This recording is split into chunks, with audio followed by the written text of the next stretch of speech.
Hey Time Slicers, welcome to Slice Squad Spills. I'm your host, Nikki Wildflower. I went from a basement apartment to a multiple seven-figure empire. Now I'm here to share how you can do it too. Hi everybody, welcome to Slice Squad Spills. I'm your host, Nikki Wildflower, and I'm here with my sister, Jackie, and she's also happens to be the co-host of this show.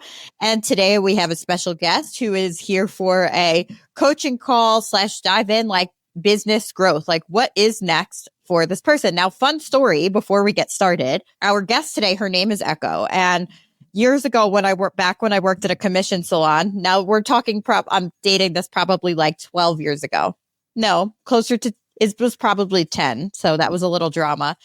But 10 years ago, I started at a commission salon, and I was at like a party that they had early on in my journey there. And I remember just like sitting there and I was talking to somebody named Echo at the party. And you don't forget a name like Echo, right? Like you just don't. It's a cool ass name. It really is. It stuck with me because I was just like, wow, that's a really cool name. Now let's fast forward 10 years. I'm on Instagram and like in my DMs asking for a training on something. I can't remember exactly how the conversation started, but it's Echo. And I'm like, interestingly enough, I think I know you.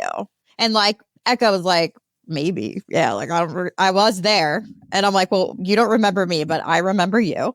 We just started talking and we got on a call. We had a good conversation, just about business and like where Echo's at right now. And then now circle it all together. Echo is on the podcast and really like in a place of wanting to grow from here, their business. So Echo, would you like to intro yourself quickly and just give us a little bit of background on like your career to date? Yeah, a little bit about your story for our listeners. Sure. Thanks for having me. I have been in the industry for almost 16 years now, and I have not been running my business for very long. Before this, I have gone into almost every style of hair cutting, styling place in Colorado. I really was just looking for something better because I was just exhausted at the point that I reached out to Nikki and I was exploring different ideas, wondering if this was still for me. I have done everything from barbering to coloring, and I really just felt like for a while now that I needed to be focused in something that's working smarter and not harder.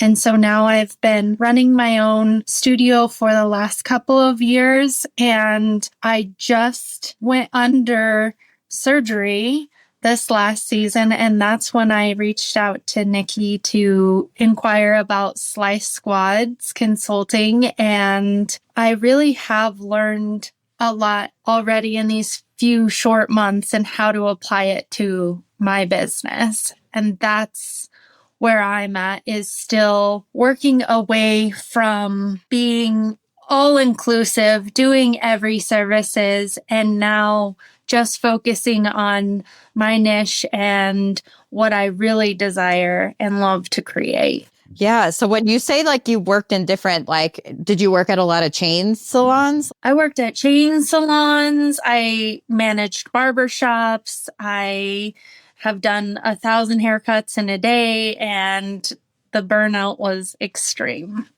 Yeah. Similarly, I worked at a blow dry bar and I think I did 17 blowouts in a day. Oh my gosh. I remember when you worked there. I completely forgot you did that. 17 That's blowouts. Yeah. That's a lot of human interactions. Imagine having to like meet and greet and then like work with 17. You're like, yeah, I can imagine that I did it. But 17 people in a day is it's so crazy. And like what I remember still what I made that day, thinking that was good money. Like you were like, Slay Mama. I was like a couple hundred. I was like, I made $200 in a day. Like what? Yeah. And now I'm just like, I make more than that in a half hour, which is great. But it's just like, that was not that long ago. It was like 8 years ago. So, we chatted and we decided and together we were like, okay, we're going to get you started like on your Slice Strands journey. Right. And we haven't done that yet because we're not quite sure if you're coming to our in person or what we're going to do. But in person, I'm going to be there. I want to meet you. I'm cheering. Sorry. Go ahead. Oh, I love an in-person event. Nothing's like more magical to me than that. And at the same time, like sometimes logistically we can't make it happen. So, and we do our best to like take that same energy to what we do virtually. So you started in your studio. What's been like really the most challenging part about going from like working at all these different salons to actually being a business owner at this point? I feel like what I've learned has not worked for my business thus far. And what I've changed and challenged the most was just emotionally discounting people, feeling like because I'm going through particular situations because of my circumstances that I should give them a discounted rate because I'm not at my best. And that's not always accurate. And I've had to wean in out of my clients, the ones that see my value and appreciate it and are still there, and finding those new clients. So marketing has been absolutely the biggest challenge for me. I think something that I told you before was that like social media presence was never my MO. So that's been something I have been really working on for the last few months. What would you say is like the most challenging part about marketing itself? Is it just the idea behind it, like putting yourself out there? Is it unfamiliar to you, like using the actual apps? What is it that makes you like struggle with the concept of creating a marketing strategy? I feel like my marketing strategy becomes nerve-wracking for me. I'm naturally a nervous, anxious person, and I think it's more just the fear of rejection, or just like, who is this random strange person reaching out to me right now? That's been my biggest roadblock. I get that. I know we talked about this a little bit, but like, I think that a lot of people get in their head about marketing. And they're just like, am I annoying? And I'm like, and I have two things to say to that. Marketing and sales in general. Number one, like annoying is not the worst thing you could be. So like, I try to get that out of my head. I'm like, somebody is not rejecting me. They're just like living their life. I don't care.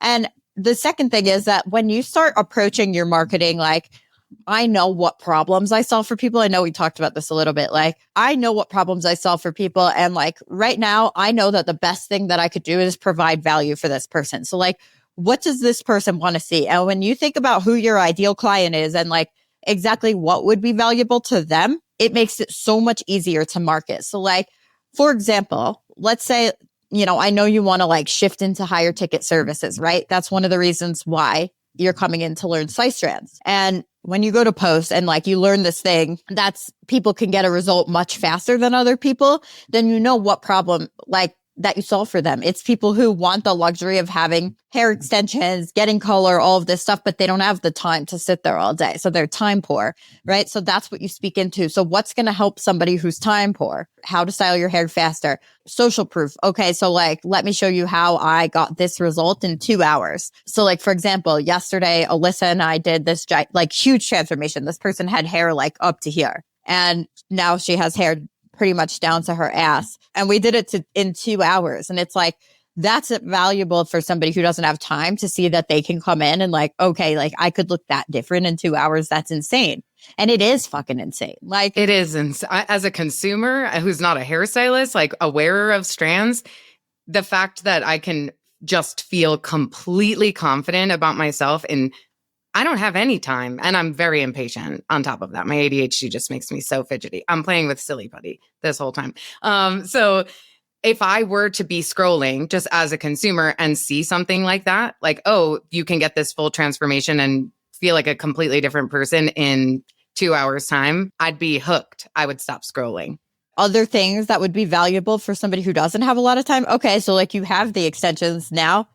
This is how you style them fast and healthy, fast hairstylist, anything that's going to like give them that luxury and save them time. So you just have to know, once you're like really, really clear on who your ideal client is, it is so easy just to speak to that person. And then like some people are like, okay, well, I feel like I'm saying the same thing over and over again. Like, no shit, you are saying the same thing over and over again. You should say the same thing over and over again. The point is we want to ensure, like actually assuming that we're getting, even if you got one new follower, you should continue to reintroduce yourself and continue to speak into what you do and what problem you solve. and offer value to the people who will continue to flow in as you're marketing from that space of value. I feel like another challenge that I've had is that when I've posted things, and I know I've gone over this with you, Jackie, is that I got a lot of rough comments from social media too. And I think that that's something that I just have to get over, that mental hurdle that like other people's judgments have nothing to do with me. That's always challenging. It is. Like, I'm not even going to say like it's easy to read some of the things that people say, but I always like take it back here. I'm a fulfilled person, right? I'm a successful person. I would never, nobody who is doing well in their life and is truly like happy and fulfilled would ever. So I'm always like, what's going on like with this person? I feel bad. Why would they have to say something like that, you know? And it still stings sometimes. Like I've had entire videos made about me. And then I take a step back and I'm like, this person is literally making a video of me like laying in their bed doing nothing. Yeah. Echo, was that, I know you shared with me kind of just some photos of like those comments that a few people made. Was that like a one-off circumstance though? Was that like you put yourself out there and then that was a response you got from a few of the people? I think that that was the turning point for me where I decided that like, I'm not going to reach out to my personals anymore. I'm going to reach out to just complete strangers. I'm going to really put myself out there. And yeah, it did happen just that one time, but I really just didn't know how to compartmentalize that. So was it like you reaching, it was like a DM conversation or like No, it was like a Facebook I had group. publicly posted this and another stylist or whoever was just degrading everything about what I did, suggesting that I needed to go back to school. It was like a horrid, like in one of those community Facebook groups, like just a troll moment.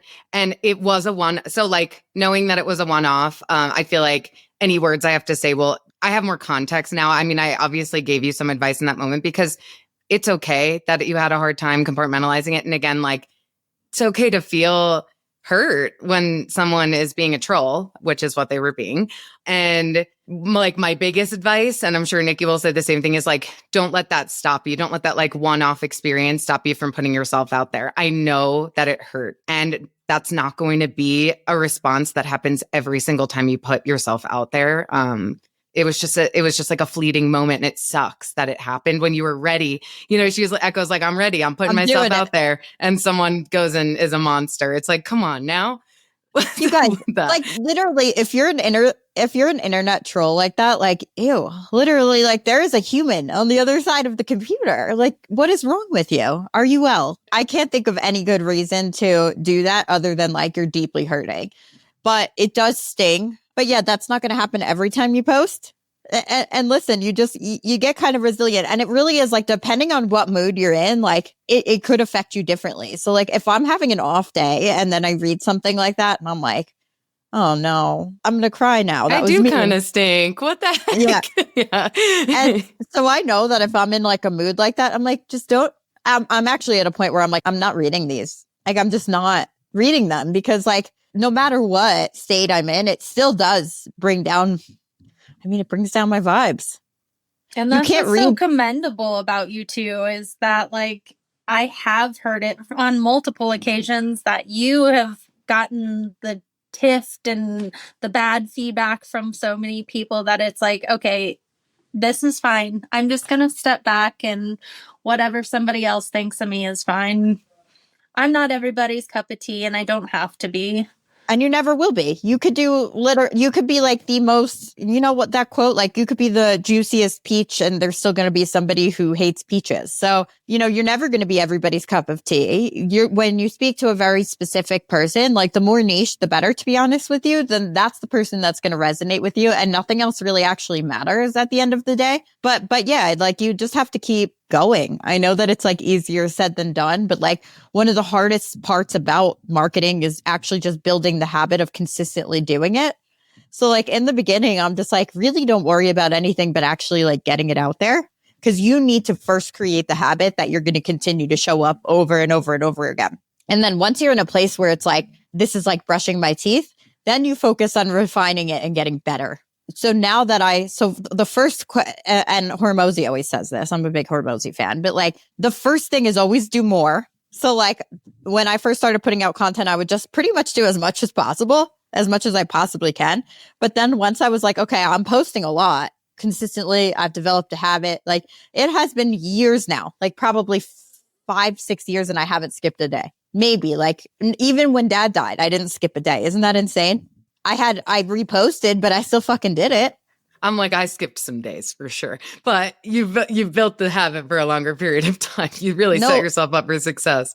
Literally, it's brushing my teeth. Then once you're in that habit and you have the consistency, first comes more, then comes better. Now, how can I make this better? Then here's where everybody fucks up. They're like, okay, well, I'm pretty medium now at this. Like now I got to try something new. Here I go. I'm off to YouTube. I'm like, no. You have to be like, bust your ass on like one thing and like really focus in there and get really good at it and then focus on something else. Because if you don't want to dilute your focus to all these different platforms and stuff like that, you know? So, more, better, new. That's the trajectory. I know we said it last week too, but you know what? It's a good reminder. Yeah, that's what I'm here to do. So since you started, and just to be like, you're not a consulting client yet. Hopefully in the future you will be, but like, what has been the thing? I know you had surgery and you took a little bit of time off anyway. So we decided obviously like, you're going to be off for a while. So let's kind of start up after surgery, but you have started to put yourself out there. Have you like noticed some shifts already? Like, do you feel like you've been able to develop the habit? I feel like where I applied myself, where I could, was getting myself into Slice School, and taking all of the advice and recommendations there. And I have noticed a shift, and I have to pat myself on the back that even though like through the adversity and the challenges that I faced, I've still continued to go, and I still continue to learn and place things where they need to be, like time blocking and setting a time frame for when I have to go on social media or when I have to book people, or allowing myself the opportunity to not pick up the phone if I don't want to, because I was just being too vulnerable and putting myself out there too much. And I think that limiting myself has opened up the opportunity to see people in what their real intentions are, and having those more valuable clients sit in my chair as well. But I have had a lot of success so far from just being intentional and strategic. Did you hear that? Just Time Slicing School, which is free for an entire week. Not to like plug it, but it's free for an entire week. And put it in the freaking description. It's free for an entire week, and then it's $16 a month. I am going to put it in the description. But here's the thing, like, yes, there's information in there that can absolutely change your business. There's all kinds of like faster techniques. There's all kinds of business information in there to grow.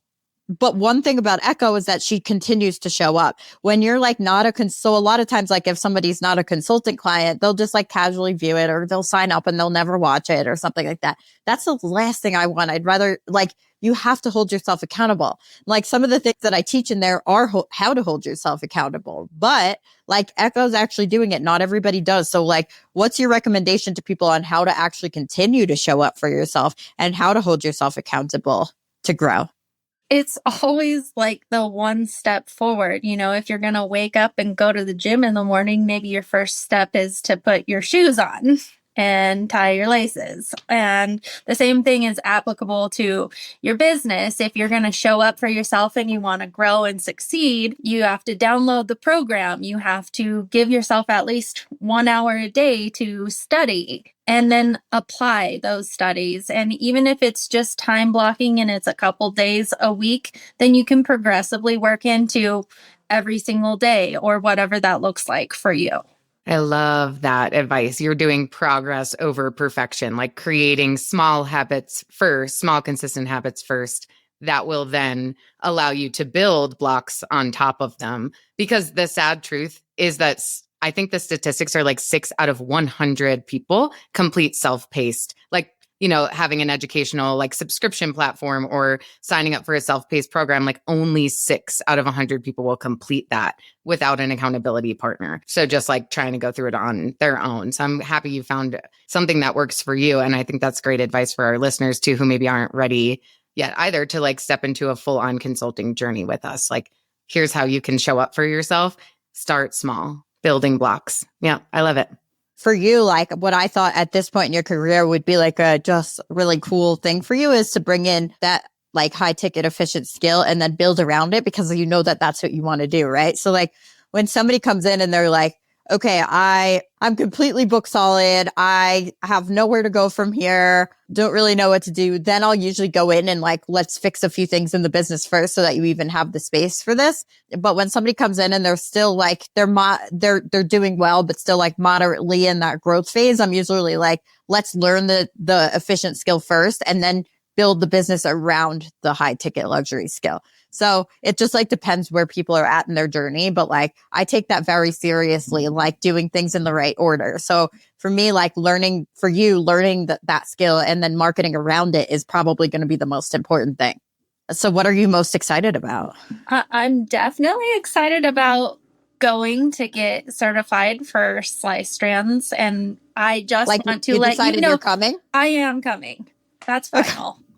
That's final. And thank you for so much for like dealing with all of my spastasm leading up to this as well. But yeah, I'll be there in February. Hell It's all good. It's so funny because I think when people are like, they don't realize, a lot of people don't even realize they're like actually talking to me. And so like people are like, wait, you're not like a robot. So I'll send them a voice note or something like that. But like, I actually like jumped on the phone with you and then you freaked out about maybe not being able to come in person. And then we had another conversation around that. And like, I'm so excited. I just know that like being here. So we have the retreat now where we host the classes. And I just know that being here, like with everybody is going to just be so good for you in so many ways. But I don't like being respectful of like stuff going on in your personal life. I never like push that. It's like, yes, this is the best thing that you could possibly do, but we have workarounds if need be. Right. So I'm so excited that you're able to make that happen because it's so soon. It's coming up literally in like 2-3 weeks, right? Yeah, so exciting. I'm looking forward to it. We've been sending out emails. Are you getting them? Yes. Okay, perfect. Good. And I know I'm so excited. Like we're having a mixer on Sunday night. I'm like, my goal is just to be the activities director. We joke about that all the time. I'm like, no, I just am the activities director at the retreat. I want no other jobs. So this weekend we have, this is turning into just a regular conversation, but I think it's fun. So you know what? Our listeners love our regular banter, so it's fine. So this weekend, so I'm moving within the next few days to a new house. Like we just bought a house out here, but Saturday we're having a retreat starting Saturday at like for a group of 8 stylists that are coming out here to do like advanced training and stuff like that. So they're actually staying at the retreat, and I'm like, ooh, but what are they going to do when they arrive? So I'm like, ooh, we're going to make vision boards. I'm like, ooh, I'm going to make them charcuterie boards. I'm going to make all these charcuterie boards. And then I'm like, and then we're going to do vision boards. And then they're going to play a conversation starter game. And then the next day is when we start with the hair. And I just like, I joke around all the time. I'm like, I'm ready to retire and just be the activities coordinator at this point. That's all I want. She said that in a live class to our consulting clients. And I'm like, don't worry, everyone. Slice Squad Consulting she's not retiring and like getting rid of the company. We're good. We're staying. But it's really funny. I'm very excited. I'm going to have a baby bump. Is everyone ready for that? Yes, I am excited. It's not really like a a bump. I do. No, yeah. you And I'm going to be don't. I'm going to be 16 weeks. I'm going to actually have. Nobody would know you were pregnant. No, it looks like I possibly gained a little bit of weight. No, that's not true. It looks round. You could tell it's a baby bump. It's just a brand new baby bump. Would you be opposed to maybe like showing me? Let me see. Okay. No, I'm not opposed. You see? Yeah, it's a bump. It's a bump. So don't even. Anyway. But it's still like Paris Hilton would not accidentally kiss your belly and tell you that. No, it's not that obvious yet. Yeah. So I'm super excited to have you. And like, what's your biggest goal for 2025? Tell us the juice. In the next couple of months, hopefully double or even triple my income where it is right now. That would be beautiful. I also have incorporated a lot of partnerships, and I was offered a collaboration opportunity. So I have a lot of things in the mix right now that I'm very excited about. Oh, good. Well, I'm so excited. I love that. Double, even triple your income. That's incredible. I know that you're also a mom, so I know that that would be huge, not just for you, but for how many kids do you have? I just have one daughter. She is 16 this week. Wow. Yep. 16. I was like a beast at that age. Absolutely. Yeah. Absolutely heinous. Me too. The worst. Yeah. Our mom. Yeah. Our poor mom. But then I see Alyssa's kid and I'm just like, he's so like good. Like, I mean, I just was terrible. Yeah. Not every kid is a beast at 16, but yeah. But yeah, that's so exciting. So like, I know that would also have a huge impact on her and just like your life in general. So I'm really happy to like support you in that. And I'm so glad that you've been like really diving in and taking your business seriously, and that we crossed paths again 10 years later and that I remembered. I'm sorry, I don't remember. Sorry, Nikki, you're forgettable. I was there. I was just not there.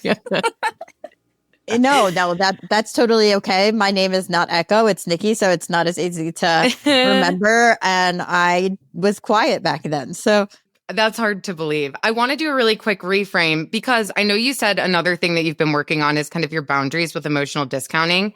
And that to me falls under like the mindset category. And I think it's so incredibly important to talk about mindset as well. And so this is just a simple tweak, something I noticed. Like when you stated your goals, you said to hopefully double or triple my income. You're putting the steps into motion to make that happen within the next couple of months. And so next time you say that, I just want you to say it like, the goal is that I'm going to double or triple my income within the next couple of months, and just drop the word hopefully. Positive affirmation, right, can be a little woo-woo, but like when you're actually putting in the action steps behind making that goal happen, I say speak it into existence, because it's not just like a magic wand wave, but say it like it's true, because it is. That's what you're going to do. Yep. Go ahead. I am Give it a shot to achieve double or even triple my income in the next couple months. That's right. Mark. And we're going to make sure of it. Words. Well, thank you so much for hanging with us today. It's been fun, and I'm so excited to see you in a couple of weeks. Those of you that are listening to this and it resonates with you, where can they follow you? I am on Instagram at artist.beauty.enthusiast. I'm also going to link down below the link to join Time Slicing School and the link to interview for coming in person, doing any of our services below there, so that you can come check it out. Where are you located? Anything else you want to tell our listeners about how to find you? Yep, just on Instagram, and then I'm in Arvada, Colorado. Another Colorado girl, so if you're out this way, come find me. Yes. Yeah. The one thing we forgot to ask you, because the name of this season is Unhinged Business Advice. What is the most unhinged business advice you've ever received? The most unhinged business advice probably has been coming from Slice Squad. This podcast. How about that? Yes. No, I really dove in, and I really appreciated listening to your podcast. And it was like, oh, you need to work on yourself, and here are these breathing techniques. And I have already reached out to you, and I was like, yeah, I need that in my life. That's where I'm at. We're going to do breath work, by the way. I'm going to give Echo a breath work session. Oh, cool. Yeah, no, so like we used to do it for everybody, like who came to the in-person events. We would have like this big like breath work session, but like then everybody would be like sobbing. Cry, and then like, which is fine, but it's okay to cry. Yeah. It's okay to cry, but it is not okay to cry before before like one of the most they're very energetically charged days, and there's just like a lot, and we don't need to unleash all of our emotions before like fully diving into this. Yeah, this it knocked moment a few here. people on their ass for like the rest of the day, which happens with breathwork sometimes. Yeah. So needless to say, we will do a little bit of an energizing breathwork journey perhaps beforehand. But yeah, you guys do what you got to do. We've got like this incredible oh my God, the retreat is amazing. I'm seeing it for the first time with everybody at this level 1 event. I'm so excited. But he's staying at my house. I'm clingy. I'm thinking. Yeah, you are. Okay. Right. Okay. Everybody, Thanks, Echo. Everybody like Thank and you. subscribe. Thank you for listening to Slice Squad Spills. If you're enjoying the show, please subscribe, leave a rating and review on your favorite podcast platform. Your feedback is going to help us improve and attracts more listeners to the show. Please share with your fellow time slicers. And hey, if you're ready to optimize your time and double your income, we've got you covered.